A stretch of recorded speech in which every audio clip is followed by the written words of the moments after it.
ଆଜିର ସନ୍ଧ୍ୟା ଗୁରୁଙ୍କ ଉଦ୍ଦେଶ୍ୟରେ,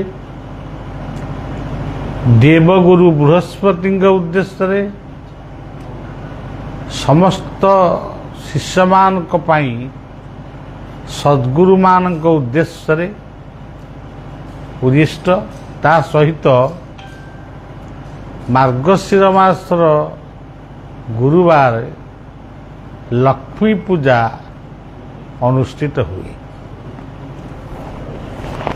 ଆଜି ଅନେକ ସ୍ଥାନରେ ଲକ୍ଷ୍ମୀ ପୂଜା, ଯାହାକୁ ଗାଉଁଲି ଭାଷାରେ କୁହାଯାଏ ମାଣବସା। ଆଜି ମାଣ ବସିବ, ଲକ୍ଷ୍ମୀଙ୍କର ପାଦପଦ୍ମର ଚିତା ଲେପନ ହେବ, ଗୋମୟରେ ଘର ଲେପନ ହେବ। ଆଜି ଘର ଭିତରେ ଥିବା ମଇଳା ଲୁଗା ସବୁ ସଫା ହେବ, ଅଳିଆ ଆବର୍ଜନାକୁ ବାହାରକୁ ତ୍ୟାଗ କରାଯିବ। ଏଇଭଳି ସଦାଚାରକୁ ନେଇ ବହୁ 500 ବର୍ଷରୁ ଉର୍ଦ୍ଧ୍ୱ ଏ ମାଣବସା ଲକ୍ଷ୍ମୀ ପୂଜା ଓଡ଼ିଶାର ଘରେ ଘରେ ପାଳିତ ହୁଏ। ଏଭଳିକି ଓଡ଼ିଶାର କିଛି ମୁସଲମାନଙ୍କ ଘରେ ମଧ୍ୟ, ଯେଉଁମାନେ ହିନ୍ଦୁ ଧର୍ମରୁ ମୁସଲମାନ ଧର୍ମକୁ ଯାଇଛନ୍ତି, ବା ଡରରେ ହଉ ବା ଯାହା ବି ହଉ, ସେମାନେ ଆଜି ପର୍ଯ୍ୟନ୍ତ ମଧ୍ୟ ଲକ୍ଷ୍ମୀ ପୂଜା କେହି କରୁଛନ୍ତି ମଧ୍ୟ। ଏବଂ ସେ କହୁଛନ୍ତି ଆମର ପୂର୍ବପୁରୁଷମାନେ ସନାତନୀ ହିନ୍ଦୁ ଥିଲେ। ତେବେ ମାସନାଂ ମାର୍ଗଶୀର୍ଷୋହଂ, ମାସଙ୍କ ମଧ୍ୟ ମାର୍ଗଶିର, ଇଏ କଥା ଆମର ଗୀତା ଆଉ ଭାଗବତରେ ବର୍ଣ୍ଣିତ ଅଛି। ଗତକାଲି ସନ୍ଧ୍ୟାରେ କହିଥିଲି ଦେବ ଦୀପାବଳି। କାଲି ସନ୍ଧ୍ୟାଟି ଥିଲା ଦେବ ଦୀପାବଳିର ଉତ୍ସବ। ପିତୃପିତାଙ୍କ ଉଦ୍ଦେଶ୍ୟରେ, ଦେବାଦେବୀଙ୍କ ଉଦ୍ଦେଶ୍ୟରେ ଜଗନ୍ନାଥଙ୍କ ମନ୍ଦିରରେ ଦୀପ ପ୍ରଜ୍ୱଳନ ହୁଏ। ଏ ବର୍ଷ ହେଇଛି। କିନ୍ତୁ ଦୀପାବଳି କହିଲେ ଆମେ ଭାବୁ ସେ କାର୍ତ୍ତିକ ମାସର ଦୀପାବଳିଟାକୁ ଆମେ ବେଶୀ ଭାବରେ ଚିନ୍ତା କରୁ। ଯେମିତି ନୂଆବର୍ଷ କହିଲେ ଆମେ ଭାବୁ ଜାନୁଆରୀ 1।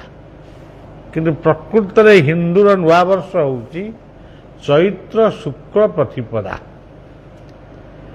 ତେଣୁ ଚୈତ୍ର ଶୁକ୍ଳ ପ୍ରତିପଦା ଇଏ କଥାକୁ କିଏ ମନେ ରଖିବ?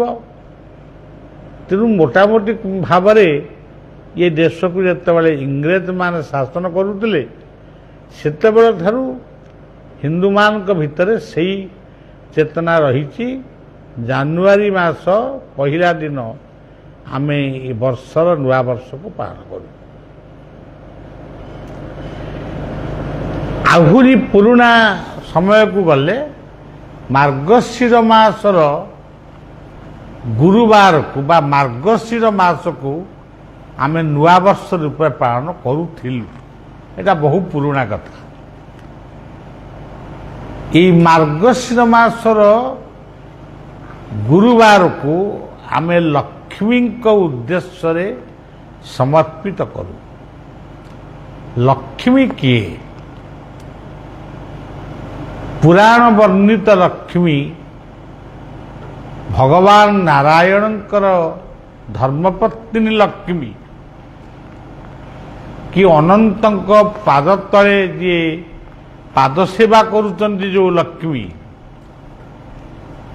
ଆମେ ଏଇଭଳି ଭାବରେ ଲକ୍ଷ୍ମୀକୁ ଜାଣିଛୁ। ଲକ୍ଷ୍ମୀ ନୃସିଂହ, ଲକ୍ଷ୍ମୀ ବରାହ, ଲକ୍ଷ୍ମୀ ନାରାୟଣ, ଲକ୍ଷ୍ମୀ ଜଗନ୍ନାଥ, ଏଇଭଳି ଭାବରେ ଆମେ ଲକ୍ଷ୍ମୀକୁ ବିଭିନ୍ନ ସ୍ଥାନରେ ପୂଜନ କରୁ ବା ତାଙ୍କୁ ଦର୍ଶନ କରୁ।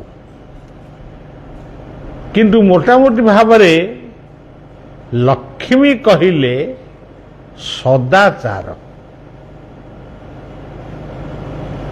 सदाचार कहले शुद्ध खाद्य आमिषादि खाद्य को वर्जन करी सात्विक भोजन ये होची लक्ष्मींकर व्रतर गोटे गोटे माध्यम शुक्ल वस्त्र परिधान धला वस्त्र पिंधिब आउरी से कथा को भाविले मधुर व्यवहार एमिति कि पुराणा कालर कथा थाए घरे मान बसी पाटी मुंड करना आमे सब पिला दिन जेतेबेले बाल्य चपलतार टिके पाटी मुंड हो आ भाई भौणी भीतर हो सेतेबेले आम मुरबी माने आमको शिखौतिले घरे लक्ष्मी पूजा माणबसा पाटी मुंड कौन करुछ यदि पाटी नीरवता नीरवता को लक्ष्मी भल पाती सदाचार को लक्ष्मी भल पाती मधुर वचन बा मिष्ट भाषा को लक्ष्मी भल पाती यही सब कथा होउचंदी प्रकृत लक्ष्मी जदि आमे आउ टिके आगु को जिबा वेद आमर मूल शास्त्र होउची वेद वेदरे किंतु लक्ष्मी किए वेद वर्णित लक्ष्मी होउचंती सूर्य जी सूर्य को पूजा करे से लक्ष्मी की पूजा करे अग्नि जी अग्नि को पूजा करे दीप प्रज्वलन करे घृत यज्ञ करे तू पाकाग्नि पाक प्रस्तुत करे सी होउचंती लक्ष्मींकर निवास धनर अग्नि धनर वायु तापर कहगला धनर इंद्र मेघ होउचंती वर्षा बसुची मेघ ताकू आमे कहूँ इंद्र आमे इंद्र को पूजा करूँ वर्षा को स्वागत करूँ माने आमे लक्ष्मी की स्वागत करूँ तापरे वरुण समुद्र समुद्र कूल बसी समुद्र को आमे दर्शन करूँ माने आमे लक्ष्मी की पूजा करूँ आमे से कथा सब आज किसी करूँ सूर्य पूजा नहीं वसुधा मातार पूजा भी नहीं सदाचार को भूली गलु घरे आमर जो माने गुरुजन वयस्क व्यक्ति माने अछंती से माने लक्ष्मी प्रतिम तांको मध्य आमे असम्मान करूछु किसी लोक अछंती मद्यपान करी धर्मपत्नी को मारती तांको भली अलक्षणा दुनिया रे कई रहती माँ को सम्मान दबा भौणी की सम्मान दबा बा गेल्हा करिबा धर्मपत्नी को सम्मान करिबा बा तार मन कथा को बुझिबा ये सब कथा होची लक्ष्मींकर विचार जोंति पाद सेवा तो सेवा खाइबा को गंडे दवाई आज केतक घरे वयस्क व्यक्ति माने अपेक्षा करुचंदी बहु केतबेले दिटा दब खाइबू आजिर कथा मु कहूची आजिर कथा तम गाँ ना मु कहूनी कि निज ना कहूनी पुओ बहु वर्तमान तांकर संतान संतति किसी होउनी तांकर गोटे बोली पुओ दुईटी झील तांको से विवाह कर देइछन्ति किंतु वर्तमान बहुंकर विचार होउची ଆଜି ହଉ କି କାଲି ହଉ ମୂଷା ମରା ଔଷଧ ଟିକେ ଆଣ। ପୁଅ ପଚାରୁଛି ସେ ମୂଷା ମରା ଔଷଧ କ'ଣ କରିବା? ଆମ ଘର ତ ମୂଷା ନାହାନ୍ତି। ନା ଆମେ ଏମାନଙ୍କ ଖାଦ୍ୟରେ ମିଶେଇ ଦେବା। ଇଏ କଥା ଶୁଣୁଛନ୍ତି, ତାଙ୍କ କଥାବାର୍ତ୍ତାକୁ ପରୋକ୍ଷରେ ପରିଷ୍କାର ଶୁଭୁଛି ଯେ ଆମକୁ ମୂଷା ମରା ଔଷଧରେ କାଲି ମରାଯିବ। ପୁଅ ଯଦିଓ ବୋହୂ ଯାହା କହୁଛନ୍ତି, ପୁଅ ଯଦିଓ ବୋହୂଙ୍କ କଥା ମାନୁଛି ବା ତାକୁ ଟିକେ ବେଶୀ ଗେଲା କରୁଛି, କିନ୍ତୁ ବାପା ମାଙ୍କ ପ୍ରତି ବୋଧେ ଟିକେ ଦୟା ଅଛି କି କ'ଣ? ସେ ମୂଷା ଔଷଧ ଆଣିଲାନି କି ଦେଲାନି। ଦ୍ୱିତୀୟ ପ୍ରସ୍ତାବ ହେଲା, ତାର 2-3 ଦିନ ପରେ ହେଲା, ଏଇ ଯେଉଁ ଟିଭି ପରଦାରେ ଯେଉଁ ବିଭିନ୍ନ ଦୃଶ୍ୟ ସବୁ ଦେଖୁଛନ୍ତି, କେଉଁଠି ସ୍ତ୍ରୀ ସ୍ୱାମୀକି ମାରି ଦେଉଛି, କେଉଁଠି ସ୍ୱାମୀ ସ୍ତ୍ରୀକି ମାରି ଦେଉଛି, ପିଲାମାନଙ୍କୁ ତଣ୍ଟି ଟିପିକି ମାରି ପକାଉଛନ୍ତି, ମା ପିଲାମାନଙ୍କୁ ଛାଡ଼ି ଦେଇ କୁଆଡ଼େ ପଳାଉଛନ୍ତି, ଏଇ ଯେଉଁ ଘଟଣା ବର୍ତ୍ତମାନ ଆମ ସବୁ ଦେଶରେ ବିଷୟରେ ସବୁ ଚାଲିଛି, ସେଇ କଥାକୁ ଲକ୍ଷ୍ୟ କରି ବୋଧେ ସେ କହୁଛି ଯେ ତାହେଲେ ଗୋଟେ କାମ କର, ରାତିରେ ଶୋଇଲା ବେଳେ ଏମାନଙ୍କୁ ଆମେ ସବୁ ମାରିଦେବା, ପଳେଇବା। କୁଆଡ଼େ ପଳେଇବା? କୁଆଡ଼େ ପଳେଇବା ଠିକଣା ଦିଶା ଆଉ ଦେଉନି। ଧର ଗୋଟେ ବାହାନା ଦେଖେଇବେ, କିଏ ଡକାୟତ ଆସିକିରି ଆମ ପୁଅ ବୋହୂ ଅମୁକ ଢମକକୁ ମାରିଦେଇକି ସବୁ ଚାଲିଗଲେ ଆଉ, ଏ ବାପ ମା ଇତ୍ୟାଦିକୁ। ଆଉ ଏଇ କ'ଣ ଲକ୍ଷ୍ମୀ ପୂଜା? ଧର୍ମ କ'ଣ ସୃଷ୍ଟି ହେଇଥିଲା ଏଇଥିପାଇଁ?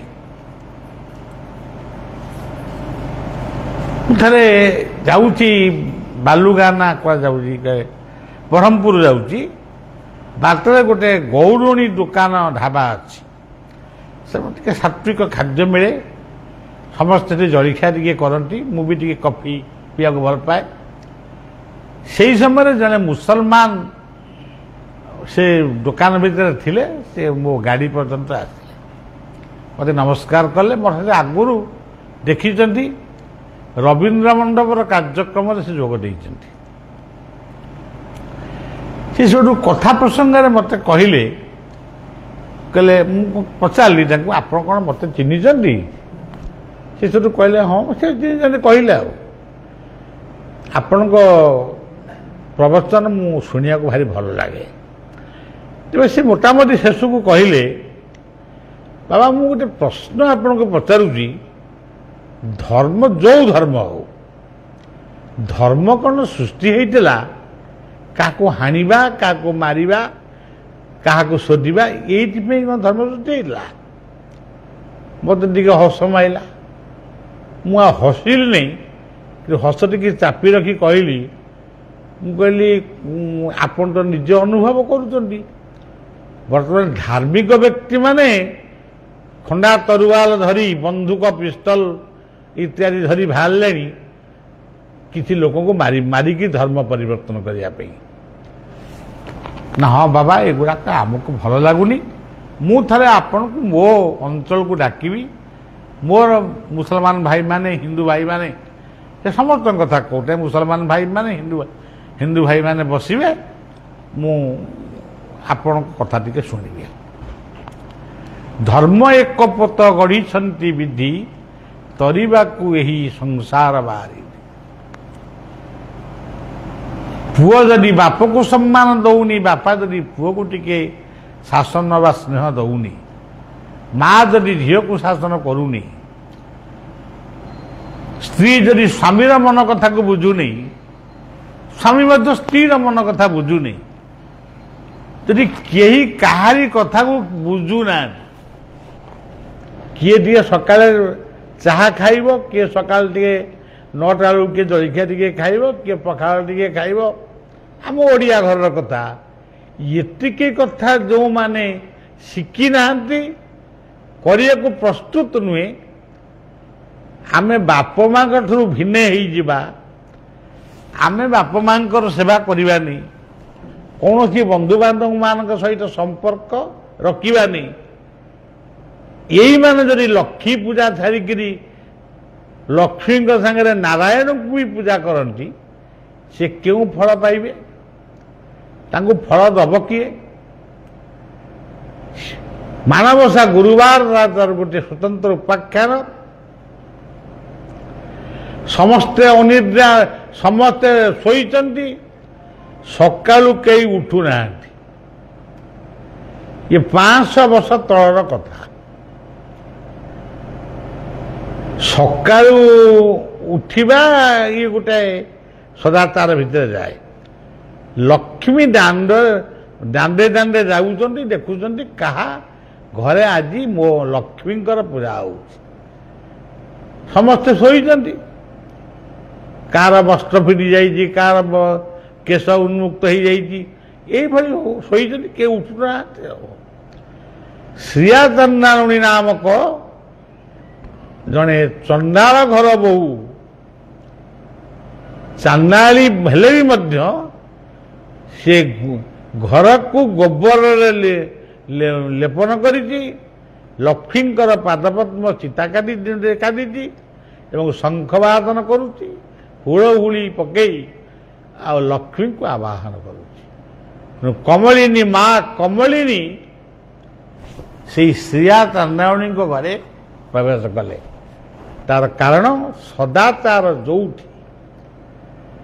ଯୋଉଠି ସଦା ପୁରୁଷ ସଦାଚାର ଆଉ ନାରୀ ସଦାଚାରିଣୀ, ତୁମେ ଲକ୍ଷ୍ମୀଙ୍କର ଇଏ ବାହ୍ୟ ପୂଜା ନ କର, ଲକ୍ଷ୍ମୀ ମନ୍ଦିରକୁ ନଗଲ କିନ୍ତୁ ଲକ୍ଷ୍ମୀ ନିଶ୍ଚିତ ଭାବରେ ତମ ପାଖକୁ ଆସିବେ, ସେ ଦୌଡ଼ିକିରି ଆସିବେ।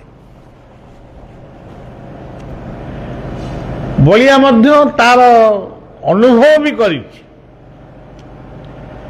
ଲକ୍ଷ୍ମୀଙ୍କ ମନ୍ଦିରରୁ ଶୁକ୍ଳ ବସ୍ତ୍ର ପିନ୍ଧିଥିବା ଗୋଟିଏ ଦେଖାଯାଉଛି ଗୋଟିଏ ଧନୀ ଘର ମା, ସେ ଆସି ମୋତେ କେତେ ପଇସା ଯାଚିଥିଲା ମୋର ମନେ ନାହିଁ। ମୁଁ ସେତେବେଳେ ଗୀତ ବୋଲୁଥିଲି, ଆନନ୍ଦ ବଜାରେ ବୁଲି ମୁଁ ମଜାରେ ଗାଉଥିବି ତୋର ନାମ, ତୋ ପ୍ରେମ ସାଗରେ ବୁଡ଼ି ଯାଉଥିବି ଗାଇ ହରେ କୃଷ୍ଣ ନାମ। ଦୀନବନ୍ଧୁ ଏହି ଅଳି ଶିଷା ବୁଡ଼େ, ଶ୍ରୀରଙ୍ଗା ଚରଣ ସେବାରେ ମନ ରହିଥାଉ ନିରନ୍ତରେ। 12 ମାସେ 13 ଯାତ୍ରା ଦେଖୁଥିବି ଶ୍ରୀକ୍ଷେତ୍ରରେ ହୋଇ। ଏ ଗୀତଟି ମୁଁ ବୋଲୁଛି, ସେ ଯେତେବେଳେ ପଇସାଟେ ମୋତେ ଯାଚିଲେ। କିନ୍ତୁ ମୁଁ ସିନା ଗୀତ ବୋଲୁଛି ଭିକାରୀ ବୋଲି, ଶ୍ରୀକ୍ଷେତ୍ରରେ ହୋଇ ଭିକାରୀ, କିନ୍ତୁ ମୁଁ ପ୍ରକୃତ ଭିକାରୀ ହେଇନି। ନିଜେ ମହାଲକ୍ଷ୍ମୀ ଶୁକ୍ଳ ବସ୍ତ୍ର ପରିଧାନ କରି ମୋତେ ଭିକ୍ଷା ଯାଚିଛନ୍ତି। ମୁଁ କିନ୍ତୁ ଏଡ଼େ ଅଧମ ଯେ ମୁଁ କହିଲି ନା ନା ନା, ମୁଁ ନୁହଁ। ସେ ଯେମିତି 2-4 ପାଦ ଆଗକୁ ଯାଇଛନ୍ତି, ସେତେବେଳେ ମୋ ମୁଣ୍ଡ ଭିତରେ ପଶିଗଲା, ଆରେ ଏ ତ ପରୀକ୍ଷାରେ ମୁଁ ଫେଲ ହେଇଗଲି। ମୁଁ ନିଜେ ଗାଉଛି ଶ୍ରୀକ୍ଷେତ୍ର ହୋଇ ଭିକାରୀ, ମୋତେ ପଇସା ଯାଚୁଛି। ମୁଁ ତ ଭିକାରୀ ଭଳି ବି ଦେଖାଯାଉନି, ମୋର ପୋଷାକ ପରିଚ୍ଛଦ ଅଛି, ଶୀତଦିନିଆ ପୋଷାକ ଅଛି, ଆଉ ଇଏ କ'ଣ ମୋତେ ଭିକ୍ଷା ଦେଉଛନ୍ତି? ତାମାନେ ଜଗନ୍ନାଥ ବୋଧେ ଲକ୍ଷ୍ମୀଙ୍କ ରୂପରେ ମୋତେ ପରୀକ୍ଷା କରୁଛନ୍ତି। ଗାଉଛୁ ଯେଉଁ ଗୀତ, ତୁ ପ୍ରକୃତ ତୋ ମନଟା ସେଇଆ ତ। ତେଣୁ ସଜ୍ଜନ, ଆଉ ବେଶୀ କହିବାକୁ ଚାହୁଁନି। ସେ ମାଆକୁ ମୁଁ ବହୁତ ଖୋଜିଲି ମନ୍ଦିର ଭିତରେ, ସେଭଳି ମାଆଟି ଆଉ ପାଇଲି ନାହିଁ। ସେଇ ଯୋଉଠି ବସିଥିଲି ସେଇଠି ଶପଥ କଲି, ମା ପ୍ରଭୁ ଆପଣ ଯଦି ଚାହୁଁଛନ୍ତି ବଳିଆ ଟିକେ ଭିକାରୀର ବେଶ ଧାରଣ କରିବ, ମୁଁ ଖୁବ୍ ଶୀଘ୍ର ଶ୍ରୀକ୍ଷେତ୍ରରେ ଗୋଟିଏ ଭିକ୍ଷାୋତ୍ସବ ଅନୁଷ୍ଠିତ କରିବି। ଆଜି ବି ମୋର ଯେଉଁ ପୋଷାକ ପିନ୍ଧିଥିଲି, ଅଖା ଫଖା ଗୁରେଇ ହେଇଥିଲି, ସେ ପୋଷାକ ଆଜି ବି ଅଛି। ଏବଂ ଏଟା କ'ଣ କେଉଁ ଧର୍ମଶାଳା, ସେ ଧର୍ମଶାଳାରେ ଏକ ବିଶାଳ ଅନୁଷ୍ଠାନ ମଧ୍ୟ ଅନୁଷ୍ଠିତ ହେଇଛି। ବଗଲା ଧର୍ମଶାଳାରେ ଆଜି ବି ସେ ଅନୁଷ୍ଠାନ ନାହିଁ। ତେଣୁ ମାନିଲେ ଠାକୁର, ନ ମାନିଲେ କୁକୁର। ଏବଂ तुम मनर देवता को तुम्हें जेभली तुम देखुच तम मन कथा आमे बुझी पारुनु किंतु जी बुझिवा लोक से तमरी भितर अछंती तम मन कथा से बुझी तुमको से फल दौरान जामन जेपरी तामन सेपरी खंदी रखी था तेणु आज पवित्र गुरुवार आग काल किसी वर्ष पूर्वर केवल करण ब्राह्मण खंडायत यही भलिया जाति मान भितर गुरुवार माणवसा पालन होता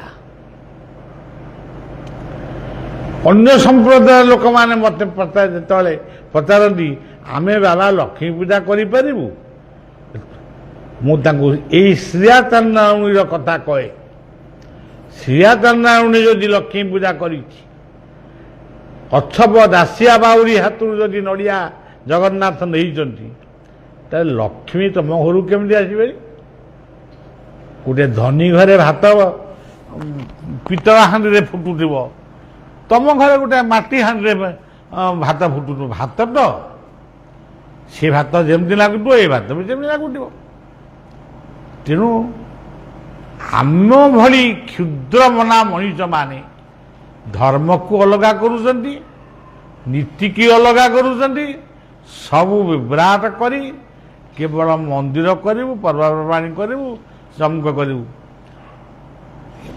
जिते बलिया जो मो निज घरे थी मुझे अल्प वर्ष अल्प समय थी 16 वर्ष पर्यंत थी लक्ष्मी भोग देले मुझे मोर सांगसाथी थे किए बाल्य पिला सी मना कले ना ना ना ना ना ना ना ये कौन ना लक्ष्मी भोग तू खाइबू आउ कई खाइबे से जदि न खाइबे मु भी खाइबे तो तो भोग बुड़ी तू ने तू तोर खाई माँ मत बहुत गाड़ी देला बुझेला मुझे नाई से मो मन बुझुनी मुझा कर तापर 2 मास 3 मास गला जो धान पाहिली रे धान सब कौन मान बसे हुए सी चाउल गोटे जाऊ है सी जाऊ खाइला बेलू